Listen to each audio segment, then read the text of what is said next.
Eric, which country's iconic dish would win gold in the Olympics? Ooh, this is a fantastic question. This is a fun one. I like this. Okay. So seeing that it's kind of, density sort of driven, right? You get the countries that win the most, usually have the most, populace, like they have the most amount of people in them. So it's Russia, it's China, it's USA. So I'd say automatically I think of these three, right? Goulash, I'm thinking dumplings, I'm thinking a burger.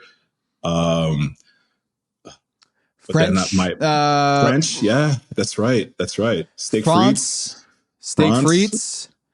Ooh, steak frites is... It's Italy. Italy's pasta.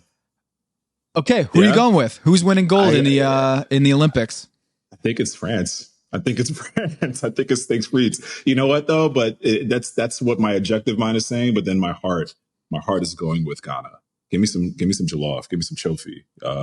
Speaking of, man, you had a nice little trip to Ghana, at least in your hometown. Yeah, little Ghana here in Charlotte. Mama G's, shout out to Mama G's. Kobe nice. Over at Mama G's got me a nice chofi and per your recommendation, some Kelly-wele. How did I pronounce that? Yeah, you said it better. You said it better than me. Perfect. Yeah, Kelly-wele. Delicious. So it was so good. It was so, I got to tell you. So chofi is turkey tail, right? Fried turkey tail. Yeah. Exactly. Yeah. If you love chicken wings, this is like the best chicken wing you've ever had. It's bony, it's fatty, it's meaty. I don't know if I was supposed to, but I just ate it like a chicken wing. I didn't eat it with a fork and knife. I just went to town on it. And it's like an oxtail, but like a bird oxtail. It's delicious. I'm so happy, man. You are honorary Ghanaian now with the way you handle that chofi, because that's exactly how you do it, man. It's just, it's no holds barred. You just go for it, man. And exactly that. You called it perfect. It's fatty. We served chofi at Elmina, and we had a write-up about it, about being way better than chicken nuggets or oxtail. So I love the fact that you called that. Yeah, it's delicious, man. It's so good. Yeah, it's like a chicken wing mixed with an oxtail. It's so perfect. Good. Yeah. Great seasoning. My 5-year-old daughter, when I opened up it's only a takeout place. It's Mama G's over there at Beatty's Ford. There's only takeout. I got my food. They've got all these jerseys on the wall. The Charlotte Hornets jersey with Mama G's on the back. Sweet. They've got the Ghanaian national football team, soccer, all these jerseys. It's a great spot. And came home, opened it up, and my daughter's sitting there. She goes, "What in the world smells so good?" And so I was like, "Oh, you want to try this Kelly-wele?" And she's like, what is it? I was like, "It's kind of like a fried banana." And she's like, "Awesome." So she tries it and she goes, "Ooh, that's good." And then she grabs her water bottle and just starts chugging. she's like, "That's spicy, Daddy." And of course, a 5-year-old, she hasn't had that kind of spice before. And she was like, "That's spicy, but that's good." And it was, man. And it was huge portions. It was great. So I guess I'm a Ghanaian now. So Greek, American, Ghanaian. This is great. I love it. You know what I'm going with though, Eric? I'm going with pasta. Pasta, Italy. Maybe I'm coming off of this episode in northern Italy, but I feel like pasta is this universal language, spaghetti or any sort of pasta. I feel like it is a comfort food for Earth. I think it's a winner. So I'm going to go with pasta on this one. So we got pasta as gold. Would you say steak frites silver? Sure. I'd go burger silver. You know what? Me too. Yes, good sir. I'm going to burger silver medal, and then the bronze.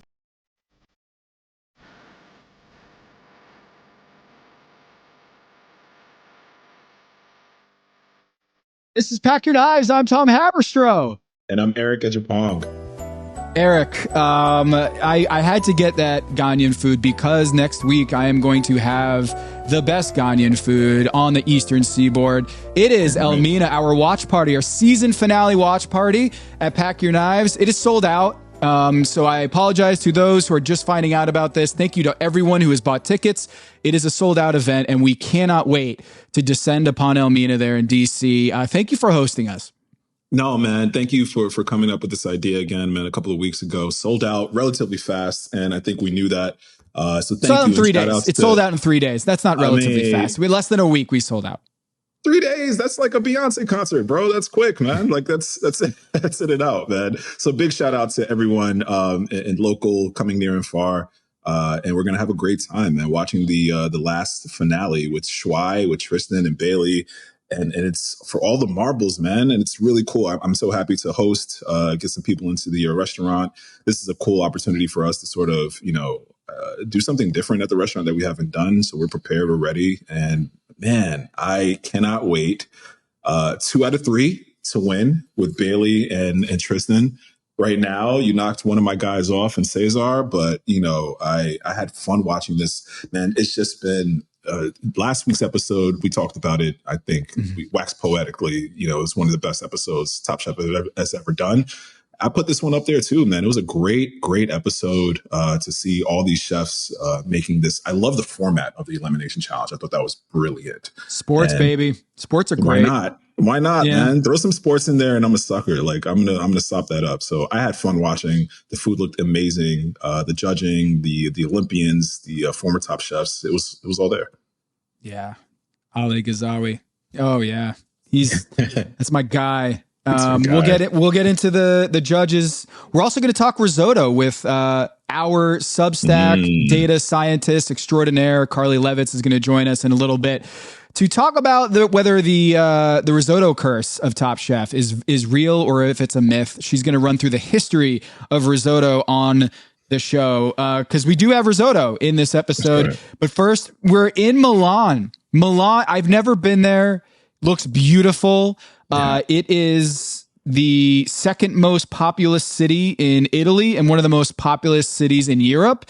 About 3.5 million people in the metro area. It is the 5th most Michelin-starred city in the world. I don't actually have the top 5 ahead of me, but I looked at the Wikipedia page for Milan, so it's got to be true.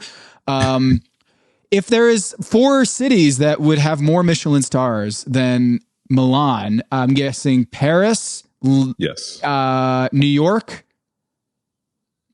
and Paris, New York, maybe somewhere in the Netherlands, Denmark-ish area.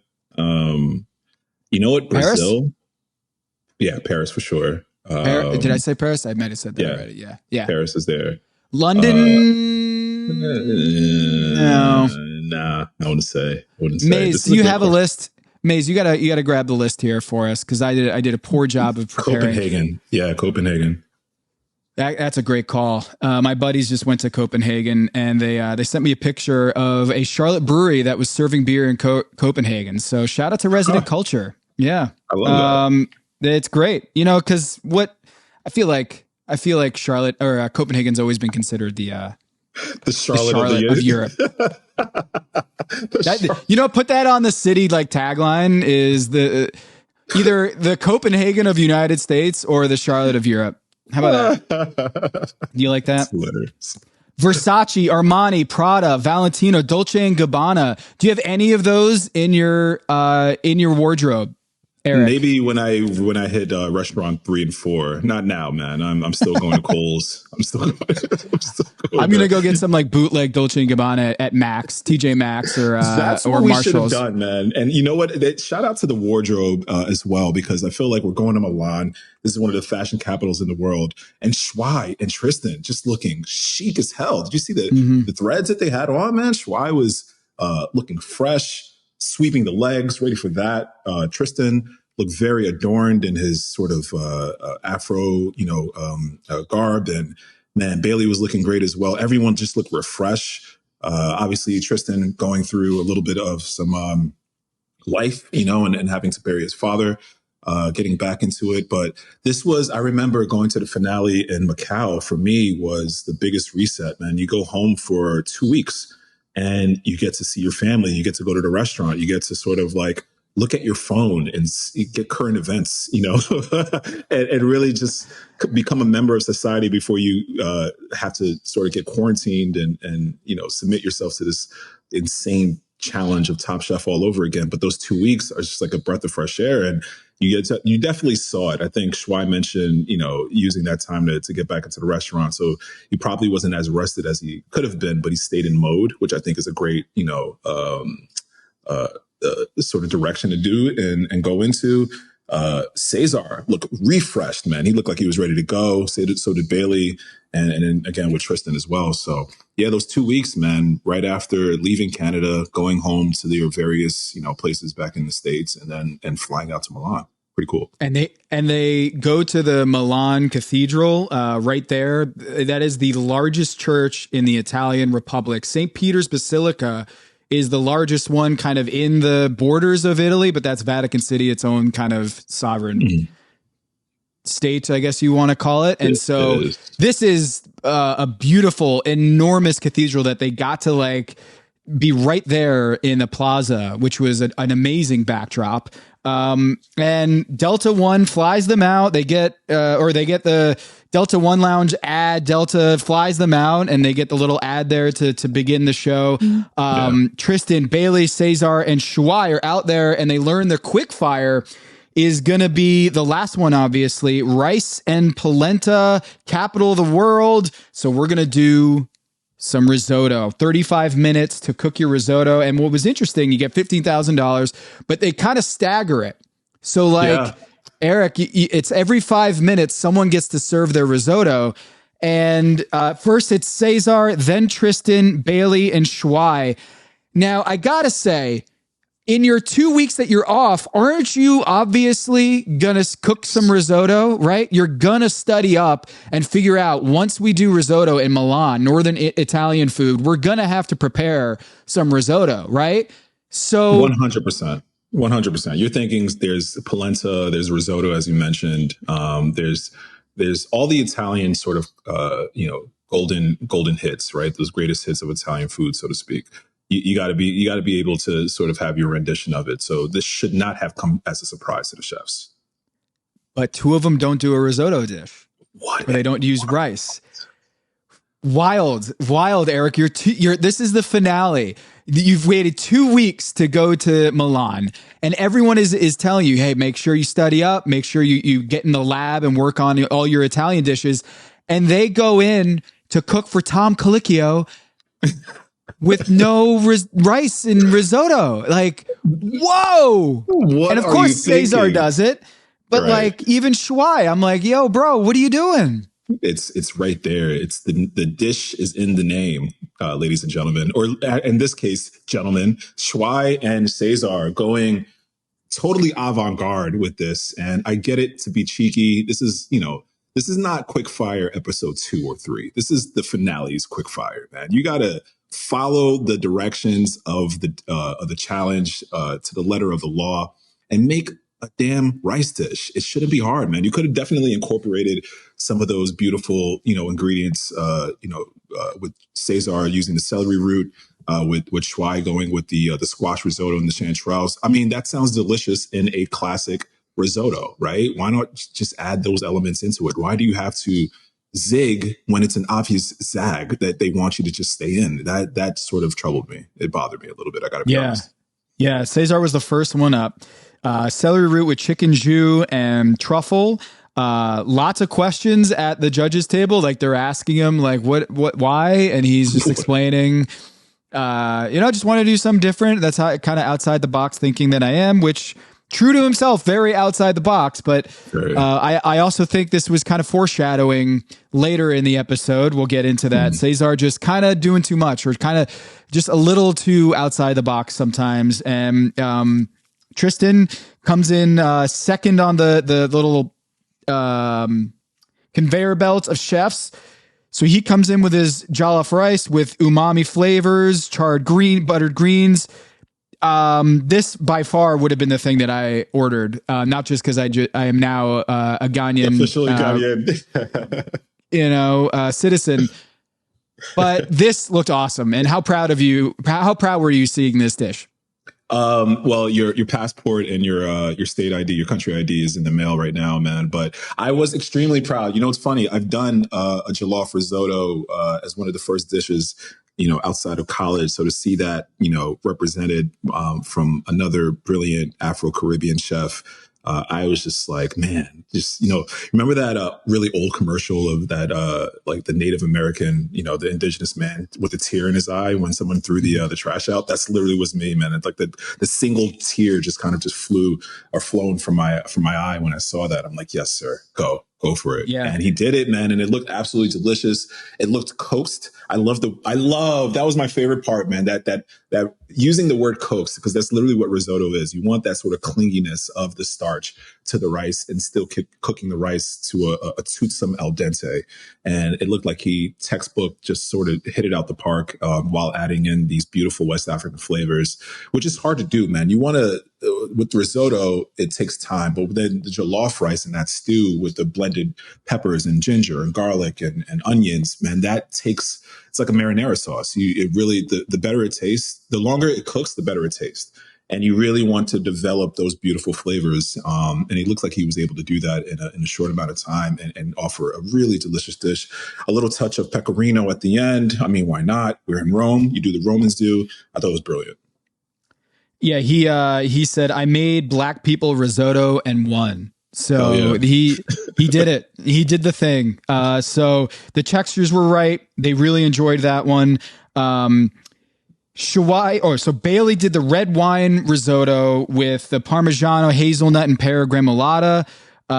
This one was, I think, the most traditional, I guess you'd say. Like a red wine risotto seems like, of all the ones that we saw in this episode, it felt like it was fairly, I wouldn't say conventional, but it was nice, as they said, but it was a little too sour. And so it just didn't get the right balance of flavors. Shawai, he played it too early, right? So like he did that riceless risotto with butternut squash, chanterelles, saffron, Parmesan, and toasted hazelnuts.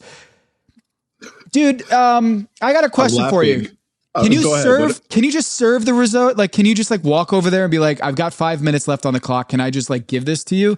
I feel like that was kind of unfair. I feel like that was, you got to play to the clock. Like, you have to play the clock, bro. I mean, you got to think it's not just the dish itself. It's a whole reset with the cameras and everyone else that's involved with this dish. Like they staggered it for a reason.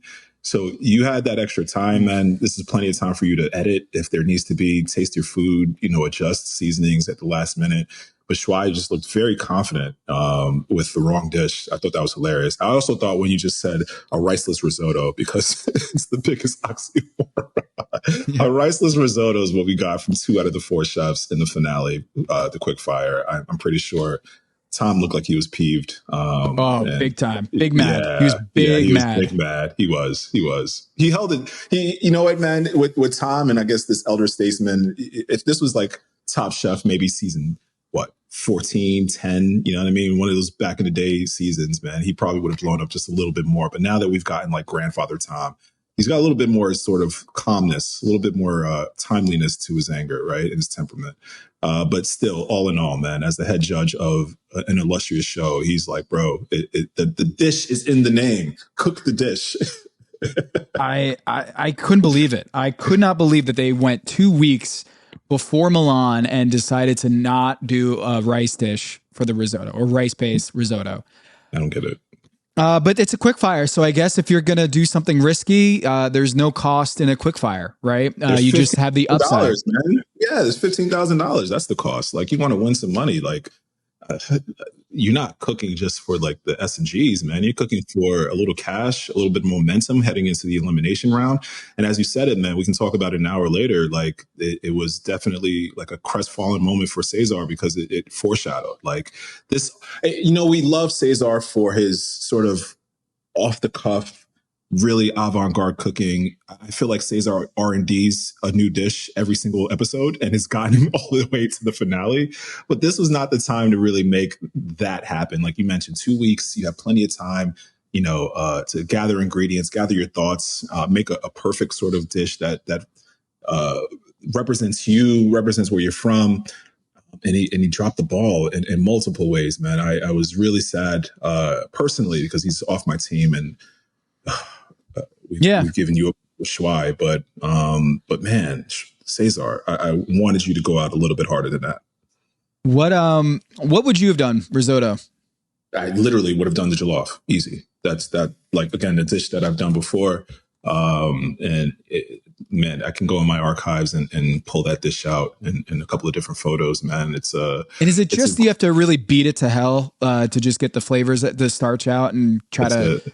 It's one of those dishes. Yeah, legit. It's one of those dishes where you can't necessarily leave the stovetop. You need to be there. You need to just baby it, and sort of the more you beat into it and you really work those starches and really release a lot of that starch, the more texture and velvet sort of texture, mouthfeel that it has, and the better it tastes, and then you finish with a little bit of mascarpone or maybe a little bit of creme fraiche, or, we're in Italy, so some Italian cheese would have been beautiful for that as well. And you serve the dish, man. It's simple, but it's humble. And then when it's done right, man, you're literally getting a simple, humble dish. Obviously, you're putting your own spin to it. So the jollof rice would have been my or the jollof sauce rather, would have been my play on it. I thought Tristan did exactly what Tristan would have done. Let me say that. Yeah.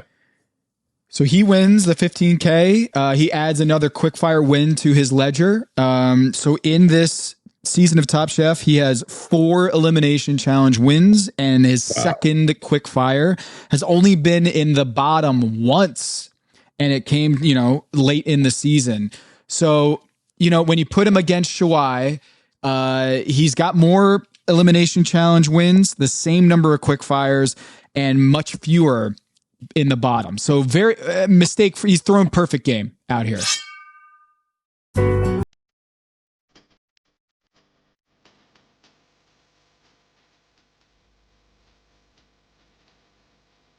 Carly Levitz joining us for the risotto breakdown. Carly, our Substack extraordinaire, you have done an amazing job breaking down Top Chef all throughout the season. Your data has been amazing. Your analysis, fantastic. We wanted to bring you in here in this finale part 1 when they're doing a risotto dish. Carly, welcome to the program. Eric, she's here. We get to ask her, pepper all these questions on risotto on Top Chef.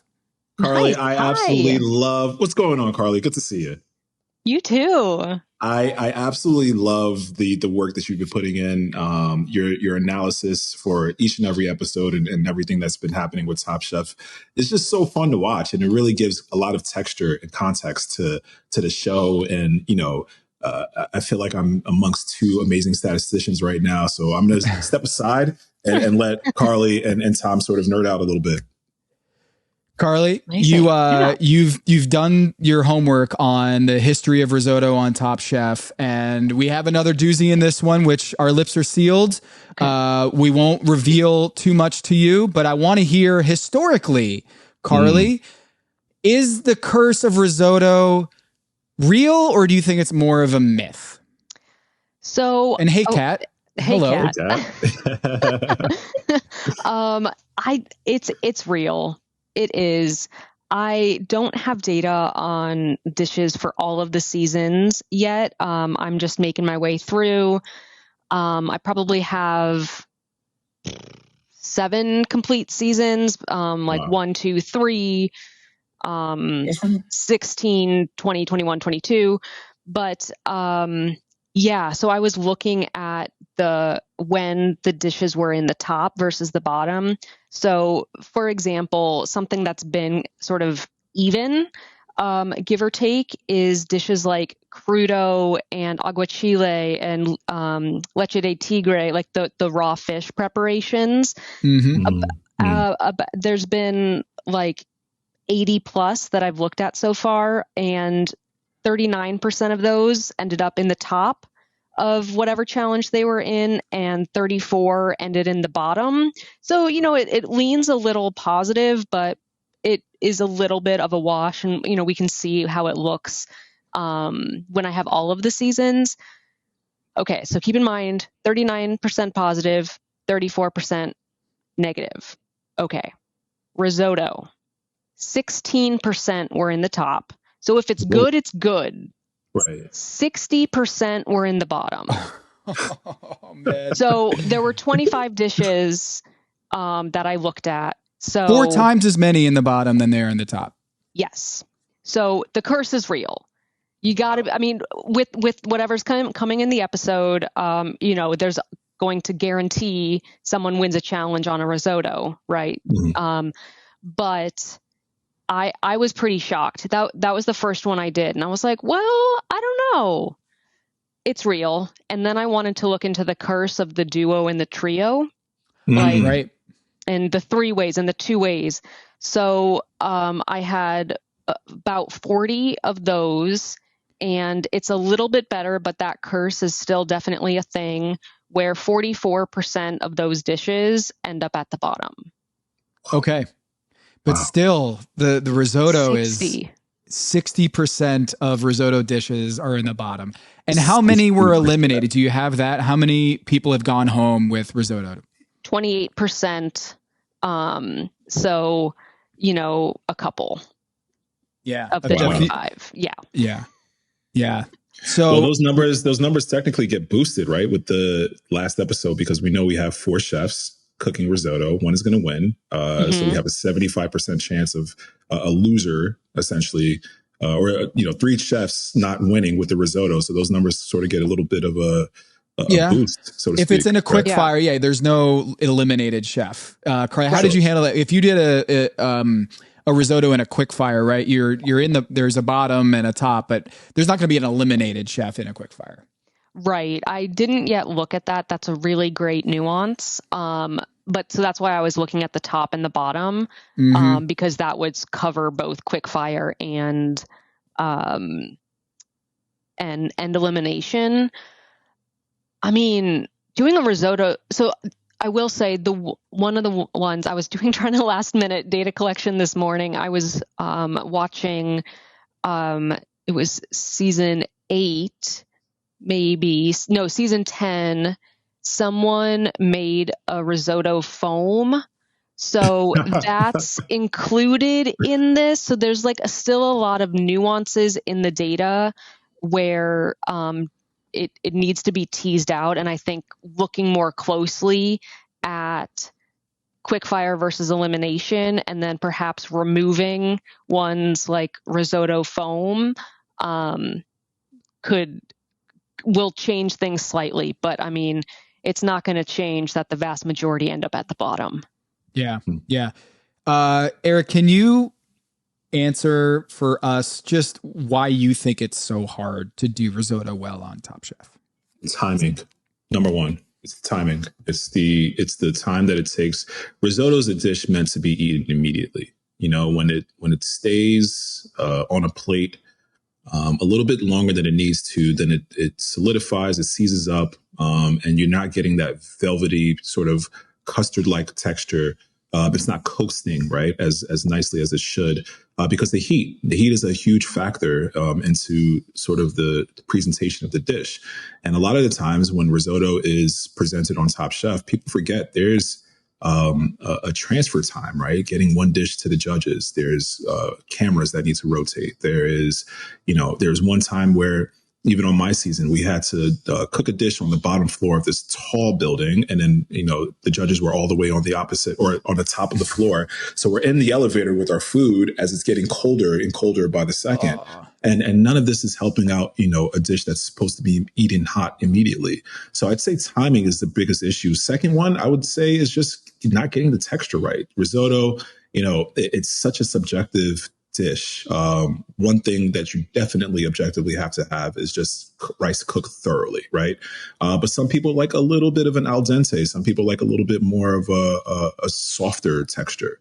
So who you're serving really depends, and it's so subjective. So I think it's just one of those dishes to stay away from. It's great to cook for your folks at home when you can serve them immediately and sort of impress them that way. But when you're in competition, there's just too many variables that sort of work against the dish specifically. Carly, do you have... Yeah, go ahead. Oh, yeah. I just had a follow-up question, Eric. Something else that I was thinking about, and I mean, I'm a home cook, so I have the luxury of just standing in my kitchen. Like last night, I was there for 2 hours making this, that, and the other thing. But with risotto, I kind of stand there and stay there, right? Yeah. And is that, the way that risotto is supposed to be made, and with all of the different accoutrement that Top Chef folks are trying to put on their dishes, does that factor in as well with how it's cooked? That's a great call, Carly. I think, yes, it's one of those dishes, as I was taught in culinary school, that you have to baby, you have to stand by it, and continue to sort of whisk and agitate the rice to sort of release the starch and within the rice and get that sort of glutinous mouthfeel.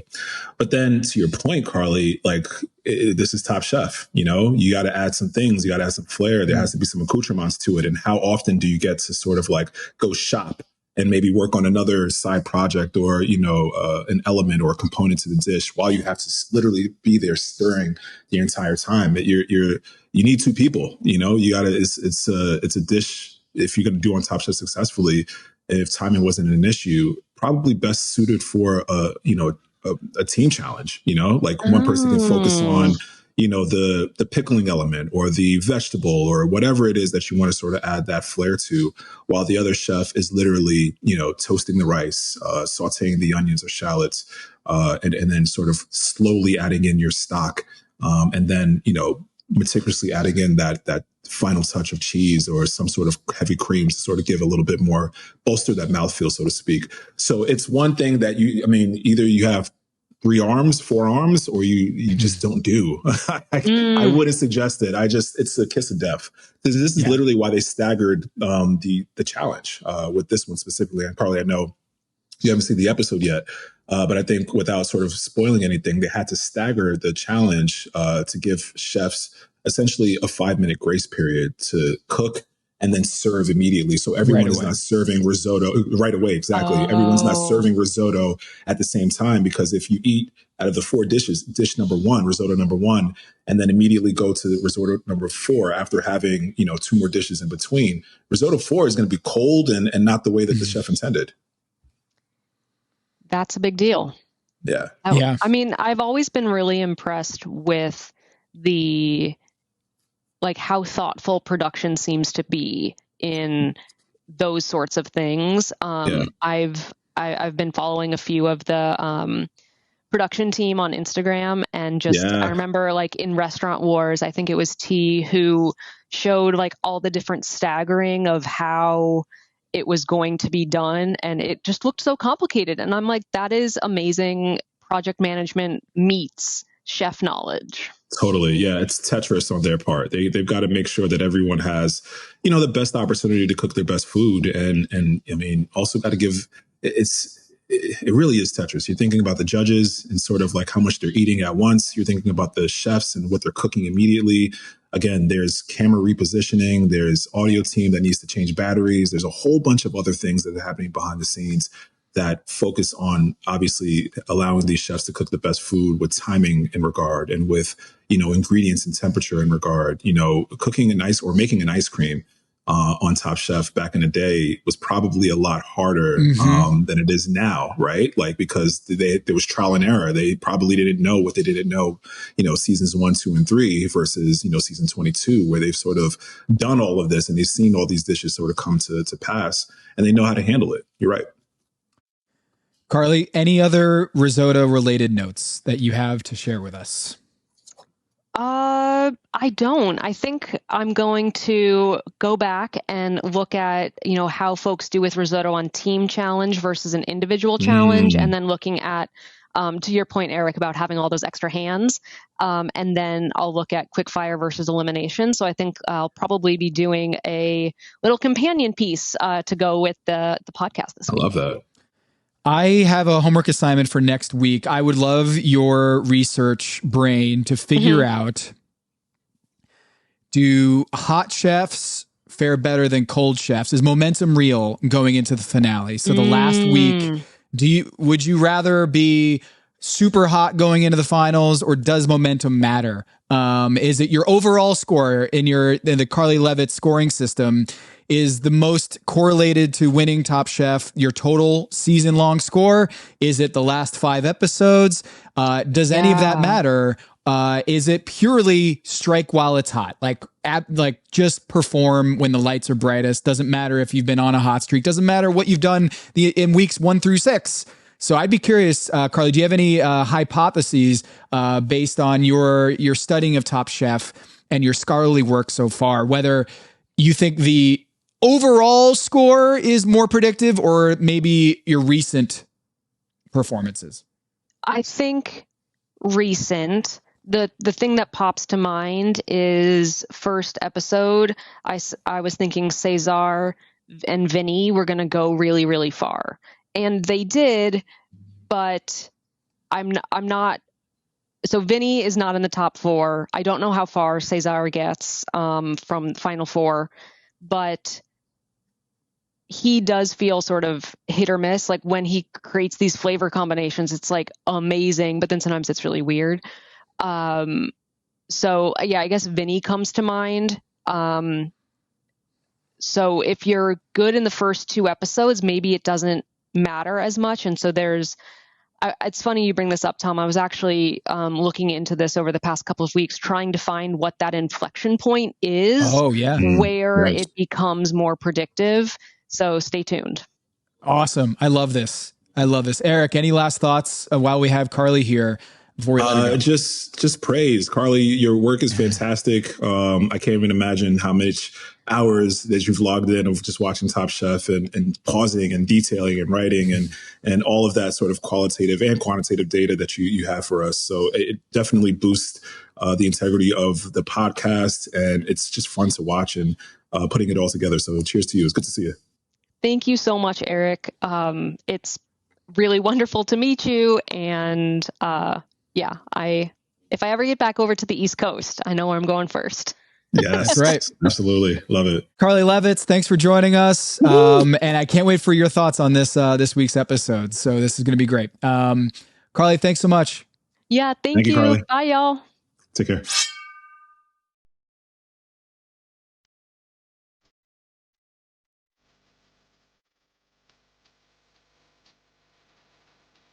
The 3-part head-to-head tournament. I was a little confused by the framework here or the format, but the way it works is the 4 chefs will go head-to-head, and the winner of the first round, which is going to be the polenta round, they are done. They are moving on to the finale.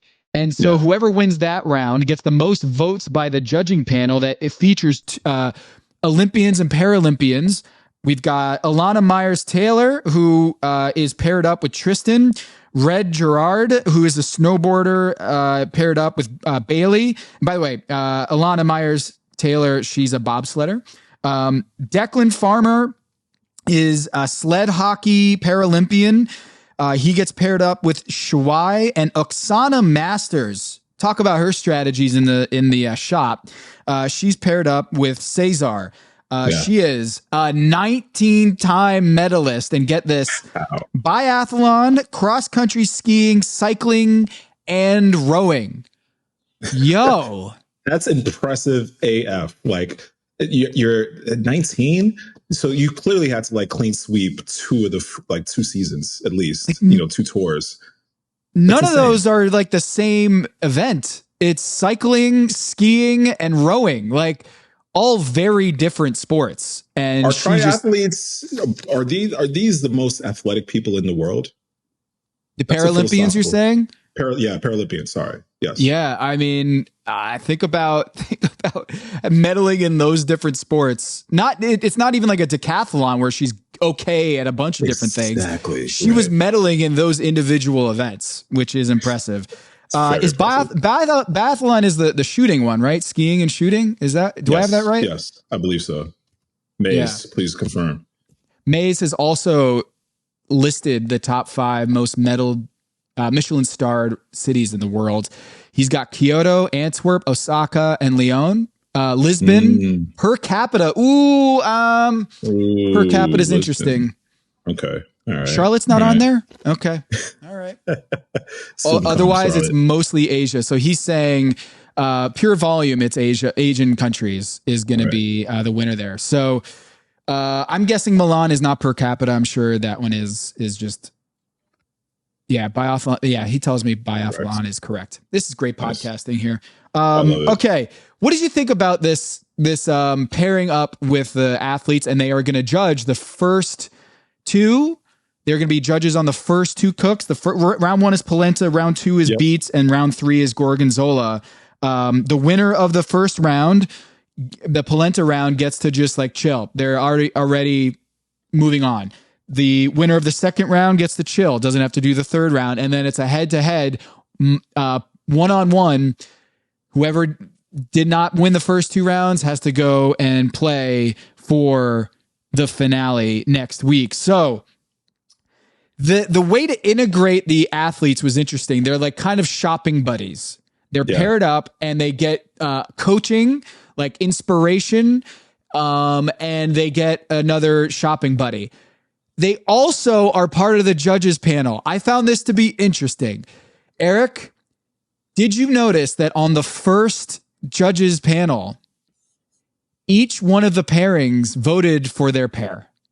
They did. I did see that. Absolutely. Good call. I was going to bring that up. They absolutely did. It was because I was like, ooh, aren't they just going to vote for their teammate? Because they're there's a conflict of interest here. Yeah. Conflict of interest there, and I noticed that immediately. I actually went back in the show and sort of double clicked to make sure I saw what I was seeing.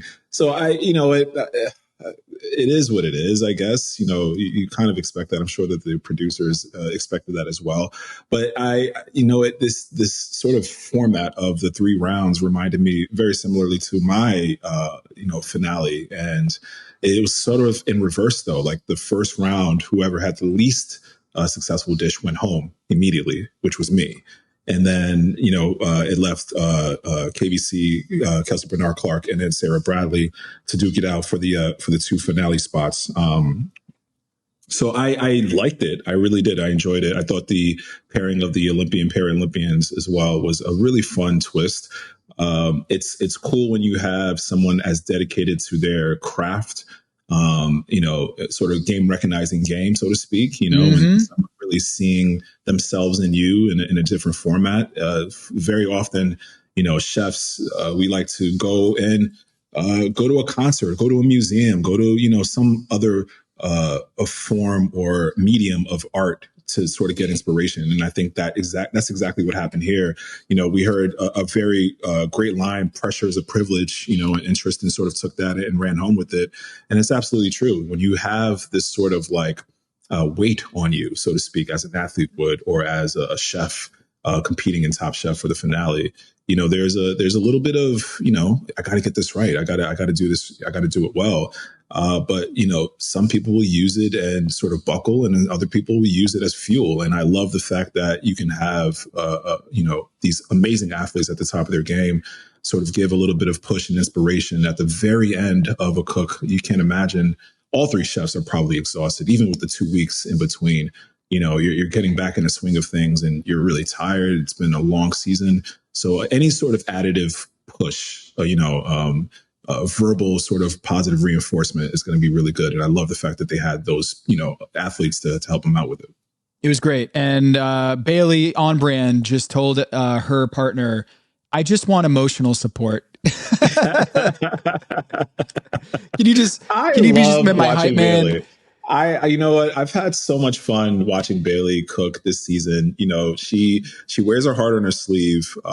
She does so well, and she's not afraid to tell you literally what it is. Like, hey, I'm not feeling this right now. Like, there's no like hiding with this. Like, I'm nervous. I'm panic shopping, or I've never cooked this way before. Like, let's see what happens. And then she always pulls through. So she's been such a joy, and I'm happy that she's on my team, and I'm happy that she's, made it through this season.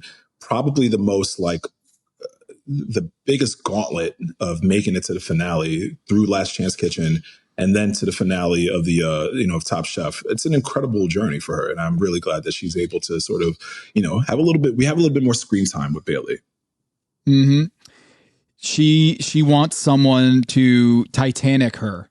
If you have no context to this, it might You're be a not old weird enough for this line. podcast if that's the case.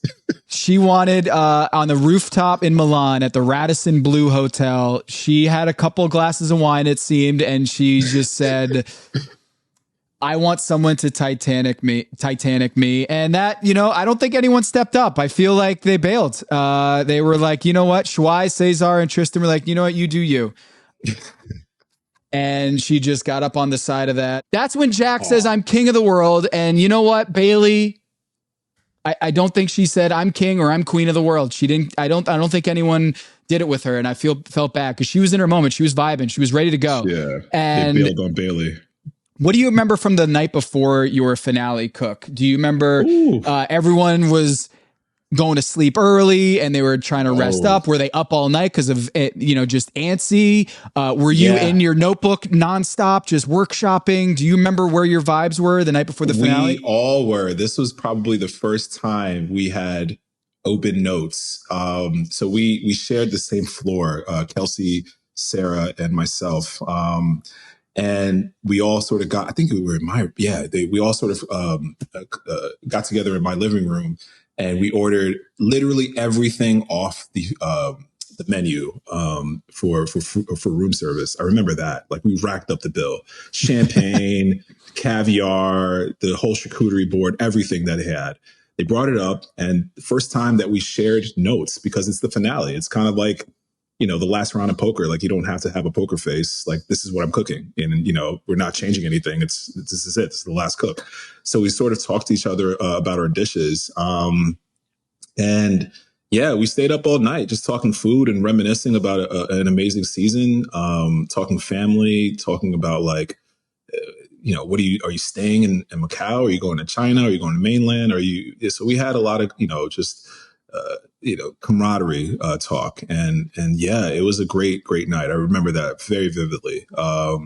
It's unlike any other feeling, you have the night before one of the biggest cooks, if not the biggest cook of your life, is happening.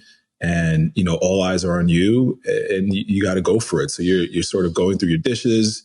And it was just a really cool moment to have, without cameras around and just sort of shoot the shit with the ladies. And man, it's a great feeling. So I can imagine for them as well, the night before, being able to sort of do that, get into that beautiful hotel room and just sort of just get together and talk food and talk about the highs and lows of the season.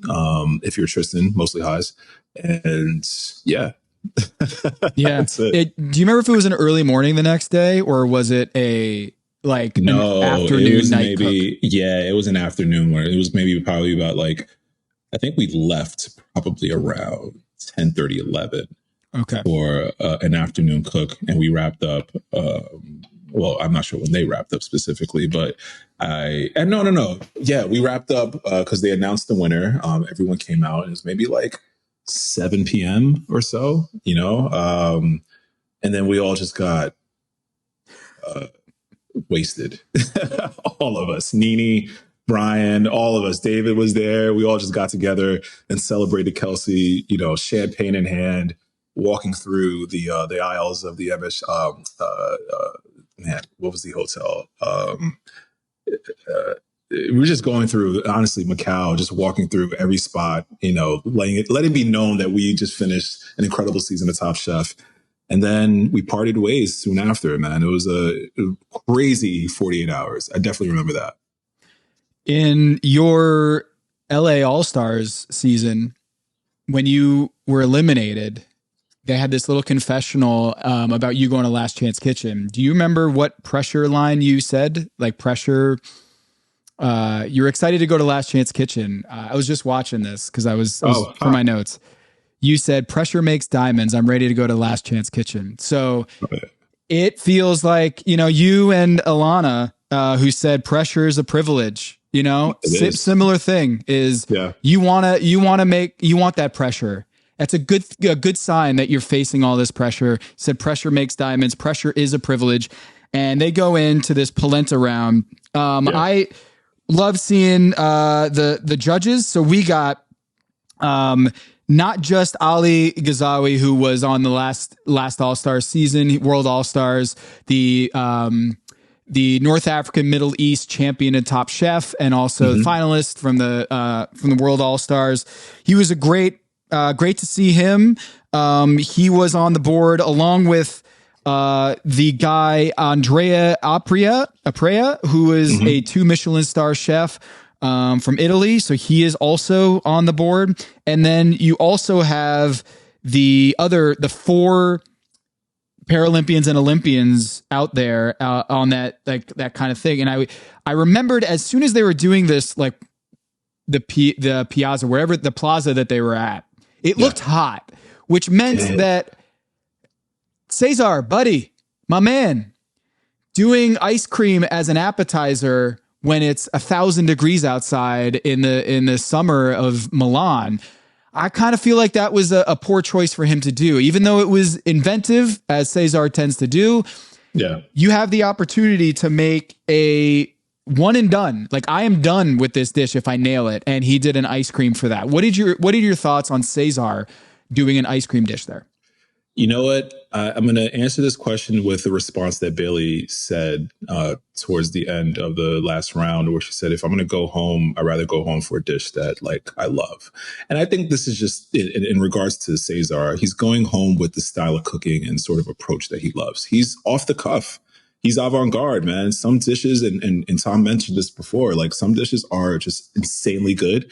And some dishes could be left on the cutting room floor. Like, you don't have to pick that up again. Like, so Cesar going with this black walnut ice cream, I think it was maybe one of those times where you just have a dish locked in your head and you don't want to necessarily let it go. He knew he wanted to use those black walnuts from back home in a way with the liquid nitrogen. It was,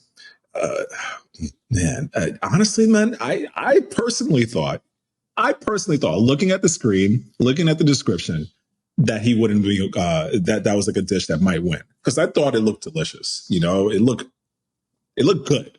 I thought it was a cool dish, but clearly not enough to bring him into the last round, not enough to bring him a victory rather. But unfortunately, this is the way he cooks. I had an issue with it because I just felt like it was the right dish for a different climate, different time. And if it was the third course, I would have been like, absolutely. But the first course, when you're outside with the other dishes, I just thought that it was maybe too clever by half. One thing on Cesar, I want to say here, he does the polenta cake with black walnut ice cream. It was a little too heavy and dry, but he does have Oksana. Oksana is his pairing, the Paralympian who is the 19-time medalist, and she doesn't really know all that in terms of cooking or in terms of she doesn't speak Italian. So that seemed to be a big thing in this shop is like, what does this even mean? I can't read this. One thing she does, which is smart, is she decides to play defense. She tries to go out there and distract Tristan, distract others in the shop, kind of going on a little bit of a guerrilla warfare, is just getting into the weeds, into the trenches, and trying to distract the opponent. I appreciated that from Oksana. Clearly competitive if she's got that in her to say, you know what? If I can't be of value in this area, I am going to definitely find a place where I can provide value. And she just asked Tristan, like, do you have a dog? Do you like dogs? I thought that was great. So she was great. Bailey, she's the one with the creamy polenta with cheese, mushroom.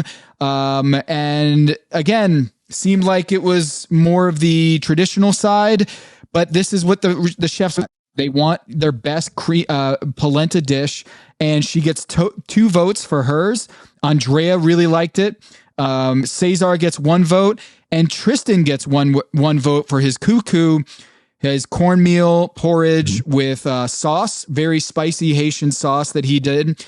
When he tasted it, Eric, I got really nervous. I was like, uh-oh. It's even too, he was coughing. It was hot. Like he was like, oh. What are your thoughts on his decision to add that? It seemed like a green pepper, a long, thin pepper that he said, which seemed quite spicy on the Scoville scale. Yeah, he, as we, if you remember during the shop, he was looking for habaneros or Scotch bonnets rather. And he couldn't find that in Italy. Hence, it's probably not going to be in Italy. So he gets probably, what he equates to be the next hottest thing. and clearly took his palate by surprise, man. Watching a chef sort of cough at their own food, and then watching a judge, Gail, sort of do that as well. And it was just, I think, emphasis on on the heat, because she asks, like, hey, did you want this to be spicy? And then immediately, almost like forcefully coughs, right? To just sort of invoke this. I was like, oh, this is over Poor for him. Tristan, man.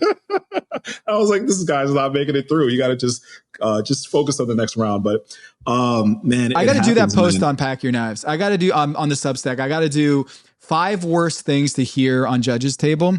A cough is got to be one, right? A cough is one. Watching a judge take a bone out of their mouth or something that they didn't like, that's another. That one hits because that's visual. You know what I mean? What about the question, is this how you wanted it to taste? Were you happy with your... That's a tough question to get. Were you happy with your protein? Sometimes that question comes in as a surprise, though, because they actually like want to make sure that they're like, it's good, right? So I do that often with my chefs at the restaurant. Actually, I do it so much that it probably has lost its luster. When I see a dish, when a chef cooks a dish perfectly, and I kind of like almost question, like, who made this? Like, who did this? And everyone's sort of like, oh man, did I mess up? And then I praise them like, this is fantastic. Well done.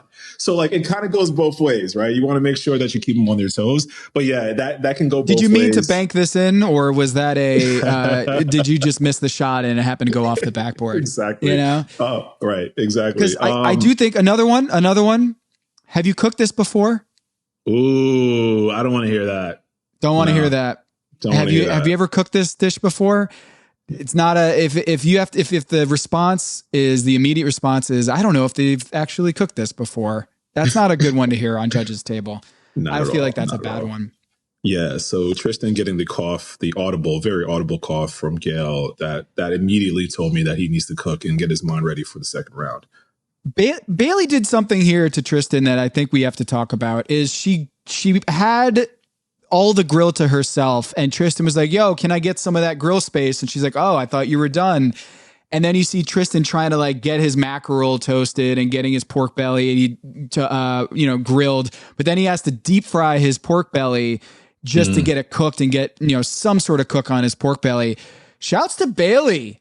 Didn't think she had it in her to like strategically, whether or it was accidental. I don't think it may not been intentional, but it wasn't like, oh, sorry, let me get all my stuff over here. Tristan, I am so sorry. She was like, nah, like you should have been here first. I got this. I'll take a word from you. Sharp elbows, man. She kind of just claimed some territory and pushed Tristan out the way. And I'm like, you know what, Bailey? Hell yeah, do it. Like, this is the finale. We have no time to be, buddy, kiki and ha-ha and amongst each other's, amongst the chefs. Like, we're playing for all the marbles here. How do you say marbles in Italian? Well, I would ask Massimo that question, but he's not here. Too soon. Schwei roasted barbecue duck. 4 judges loved this dish. The Top Chef judges loved this dish, and Ali voted for him as well. Great polenta.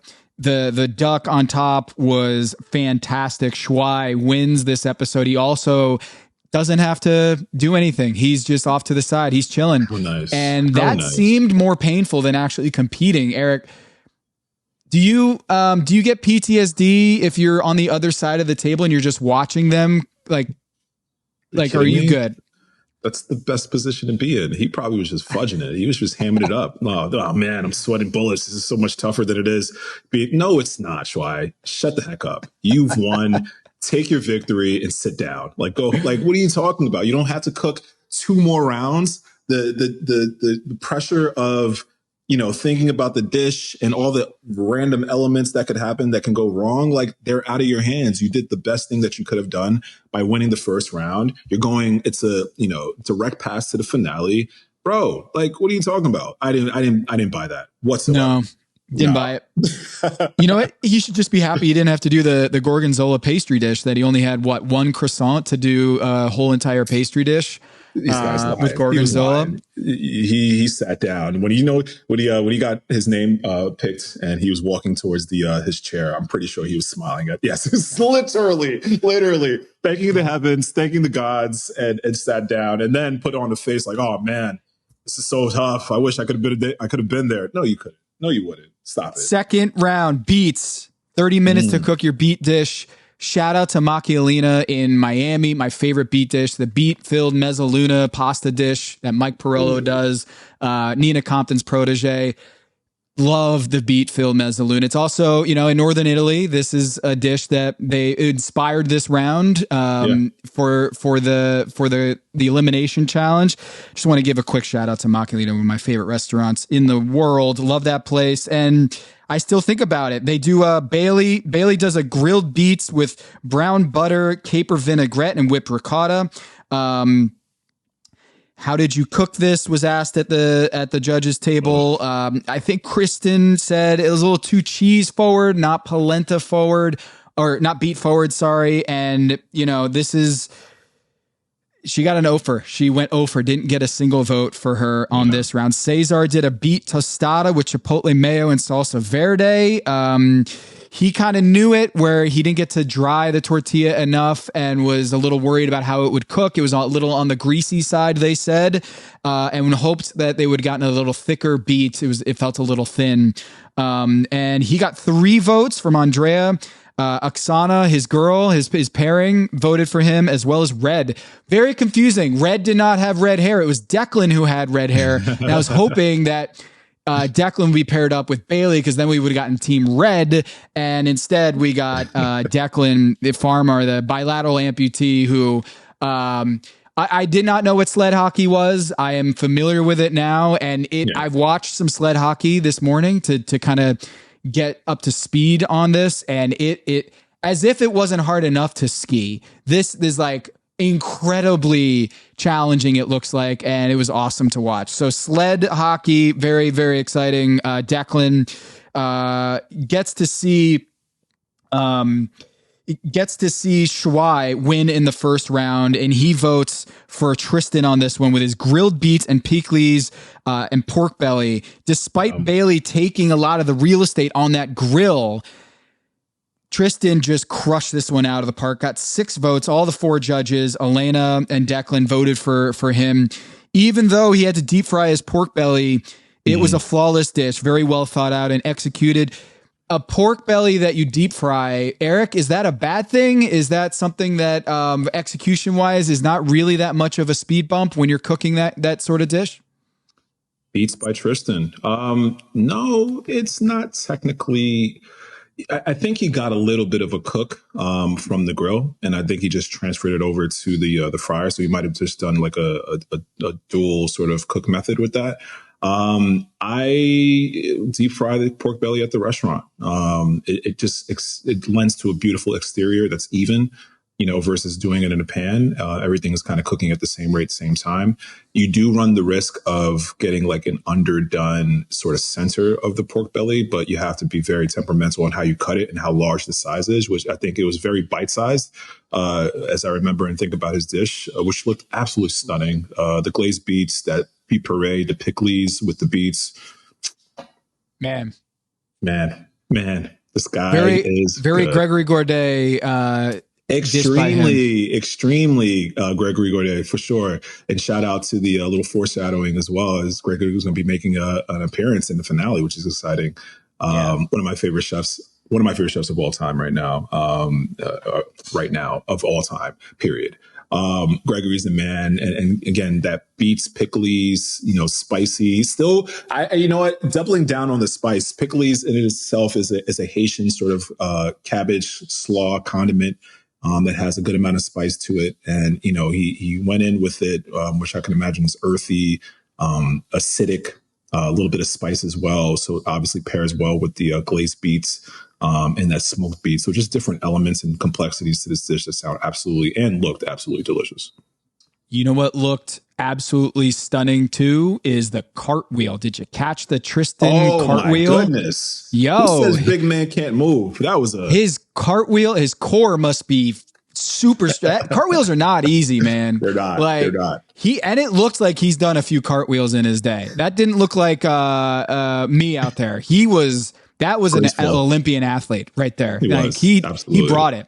Did not see that coming. A man of many talents. Dare I say a Renaissance man. He is in Italy. He is showing that he's Leonardo da Vinci out there. He can do anything you ask him to. He is fantastic guy, fantastic chef, and also low-key athlete right there. So great job on the cartwheel. Love to see that. He joins Shuai because he wins this one. And we have the 2 top scorers of the season going into the finale. We have to decide who's going to get that third one. As Bailey says, this is the Chi-Town throwdown. That's right. Cesar, North Pond, and Bailey is going to have this head-to-head on the Gorgonzola, and she does the unthinkable. Her redemption arc this entire season, she is Mrs. Redemption. She is, don't count me out. I'm going to do something that you don't think I should do, but I'm going to do it anyway. And she does the bruleed Gorgonzola on top of that polenta cake, that crispy polenta cake. This gratinaccia dish that she did with the bruleed, she gets out the little gun and she does it. Eric, the stones, the gall. Can I have a second just to talk about this just for a minute? The stones, like you mentioned, the gall, the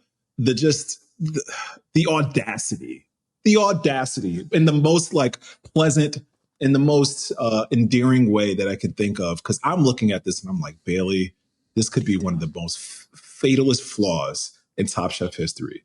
You're going back into a well that was dry. Like there was no water for it. Last week or 2 weeks ago when you did this dish, this brulee, blue cheese situation, and it just got all the remarks. And you know what? Again, double down on the dish that she says she loves to do. And I'm going to go home swinging, doing something that I love. And she made it through. Bailey has been probably the most redemptive, probably the most like amazing sort of story arc in this entire competition. Tyrese Halliburton-esque. You call me most overrated. You don't think I can do it? I'm going to go out here and I'm going to do it. And I'm going to do it my way. And I'm going to do it my way. I don't like the Tyrese Halliburton mention right now. A little too soon for me. But regardless of that. True. Regardless of that, she absolutely is just fearless in her flavors, her techniques. And that's something that I just love to see. Like, you know what you're going to get when you get Bailey. Fantastic arc. Like, whatever happens to Chef Bailey, if she wins, I mean, probably the most amazing sort of like biggest upset, I would say, mid-season. Biggest upset ever, right? Like going to Last Chance Kitchen. We've seen chefs do that, make it out. But she went to Last Chance Kitchen so early in the game, so early in the season, and fought her way back in, and made amazing food. I think Kevin Sprague is maybe the only one who hasn't won an individual challenge and then won the whole thing. The whole thing. Yeah. Because Bailey won a team challenge, a duo with Tristan. Right. When they did the Greek restaurant. And so she doesn't have an individual win on her ledger. Not even in Quickfire. I don't think she's gotten a win in Quickfire. So if she wins this whole thing, incredible. I will be shocked that Tristan or Shuai doesn't win it, but Bailey is here for a reason. She beats out Cesar, who does that squash casserole with Mornay sauce, gorgonzola, with the sage pesto. Again, I think Too Clever by Half decides to do and pay homage, and I love the story behind it is that his chef de cuisine's dish and his recipe says, I wouldn't be here if it weren't for him holding it down at my restaurant in Chicago. I love the story, but if you're going to do a gorgonzola dish, I think it has to be the star, and it seemed like the squash was the star on this one, and he did it 2 ways, which was really cool, but we're splitting hairs here, and Bailey wins. Bailey gets the vote from the chefs. We don't have a breakdown. It's not like a votes thing. And I thought it was interesting that we ended up getting rid of the Paralympians and Olympians for this final round of judging. So I do think the producers understood we don't want these amateurs deciding the fate in the final round to go on, but we do want them incorporated into this. And I don't know how they would have accounted for. I mean, maybe the move is like they do in the All-Star vote is you can't vote for your own team, you know, like you have a vote, but you can't vote for your So that might have been the move, is like, hey, 4 Olympians, you're going to vote, but you can't vote for your own person. That might have been interesting. The wherewithal between the producers of the show, and obviously this is the second to last sort of judging that happens in the season, and you really want the faces that we know and love, right? Tom, Gail, and Kristen going in and really kind of determining who the final 3 is going to be. So big shout out to T, Donine, Austin, and the rest of the production crew for just always thinking 3 steps ahead and really getting the best out of it. It was great to see the Olympians and the Paralympians in there, but I think when it comes to this final decision, who's making it to the finale, it needs to be from the trusted judges that we sort of put our trust into as well. Sad to see Cesar go. Extremely, it is. I love. Sometimes, man, I was holding my breath, and sometimes I'm just like, whew, a big exhale, because Cesar essentially R&D'd half of his cooks, never cooking anything. I would love to go to a Cesar restaurant, any of his, joints, and he's maybe just like, you know what? This is what I feel like cooking today. Like, let's just go for it. Like there's in no my menu. garden. Yeah. This is what it is today. There's no menu. You just sit down and he cooks whatever. I'll be there, front row and center, because I love this sort of, I say avant-garde, but it's very much that. He just has this sort of whimsical approach to his food, and to cook in that style on national television, time in and time out, we've seen it work in his favor, and we see it not. And I think this is unfortunately one of those moments. Came back from Last Chance Kitchen. Shout out to Cesar, an amazing run. I didn't even have like an Instagram account. He isn't like has a huge high profile nationally, but really, I think people should be lining up to go eat his food after this season of Top Chef. And following him, and give him a follow as well. Give him a follow on IG for sure. Shuai, 3 out of the last 4 elimination challenge victories. Ooh. And the one that he hadn't won, he won the quick fire. So 4 straight episodes with a win. He's coming in here with Tristan has 80 points in our scoring system going into the finale. Shuai has 64. Bailey has 29. So it is a distant third for Bailey. It is a 2-horse race if we look at the standings in terms of points. Elimination challenge wins. Tristan has 4. Shuai has 3. Quickfire wins. Tristan has 2. Shuai has 2. In terms of lows, Tristan has 1. Shuai and Bailey both have 3. Of course, Bailey being in Last Chance Kitchen, so it wasn't there for all of the opportunities that Shuai and Tristan were to score on the scoreboard. But I'm excited, man. And we have a star-studded cast here for the finale. We got Richard Blaze. Blaze is coming out for Top Chef finale. Gregory Gourdet, like you mentioned, is back. We also have Claire Smith, who is going to be, it looks like, on the judges' table alongside Tom, Kristen, and Gail. And it looks like Gregory and Richard are going to kind of like be off to the side for the actual finale, like judges' table. I'm already nervous. I'm really nervous. I can't wait to watch it over at Elmina. And the teams. Did you note who the teams are, who the sous chefs are, the sous for each of the eliminate? We got Lana back on Girl Power. They're wearing the same kind of a bandana. They've got Bailey and Lana together. They got Tristan and Zubair. Zubair's back, baby. I love it. I love that. We talked about this a little bit yesterday as we were last week rather, as we were previewing this week's episode. And we talked about Lana being potentially someone that Tristan would go into or choose, or maybe Massimo. But Zubair comes out and really making a really bold appearance. I love that. I love Lana, seeing her with Bailey and kind of getting that girl power, that romance back in. I love that. And you know what also I love? Pressure. I love the fact that whoever wins, pressure makes diamonds. Whoever wins this next round, similar to this Top Chef, man, whoever wins the next round, this episode, this next cook, is taking home the fantasy champion. What are we calling this? Taking the Pack Your Knives fantasy trophy, taking it home. You know what, man? It's coming down because it's 148 Team Eric, 147 to Team Tom. So it's it's sudden death. It's whoever wins takes it all. There's been some highs and some lows, man. You started off strong out the gate. I came back with a very strong second half. And then you, my friend, trailing behind and sort of just catching up when I thought I was running away with this. And now we literally have one episode to determine who's going home with this trophy. Crazy. To all of our listeners, go book your reservation at Elmina. Come join us. Even though the watch party's already sold out, come to the restaurant Thursday, June 12th. We will be there. Be there or be square. Join us for a meal, and then we'll do the watch party afterwards for our subscribers and our listeners who paid for those seats. Thank you for all the support this season. And Eric, it's going to be great to see you in person. And any last thoughts before we go into the finale next week? Let's go Knicks.